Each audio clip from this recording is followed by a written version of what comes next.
আসসালামু আলাইকুম বাংলাদেশ, কেমন আছেন সবাই? আশা করছি সবাই ভালো আছেন। আমিও ভালো আছি আপনাদের দোয়া ও ভালোবাসায়। তো আরও একটি নতুন ভিডিওতে আপনাদেরকে স্বাগতম। গত বেশ কিছুদিন ধরে আমাদের এলাকার আবহাওয়া একটু খারাপ ছিল। নিম্ন তাপমাত্রা, ঘন কুয়াশার কারণে আমাদের এলাকার কৃষকদের খুবই দুশ্চিন্তার কারণ হয়ে উঠেছিল। তবে আজকে আল্লাহর দয়া ও মেহেরবানিতে আবহাওয়া স্বাভাবিক হয়ে ওঠে।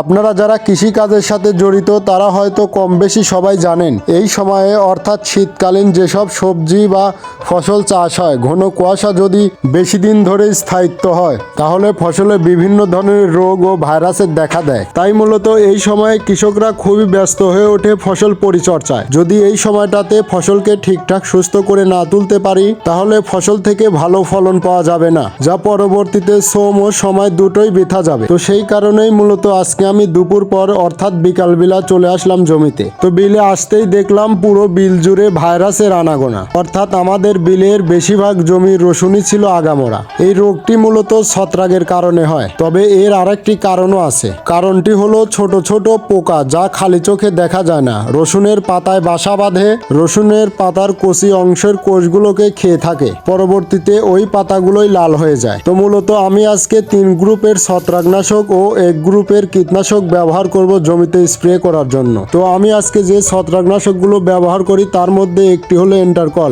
যার প্রতি কেজিতে পাউডারে 700 গ্রাম প্রোপিনেব উপাদান থাকে, যা খুবই গুণগত মানসম্মত।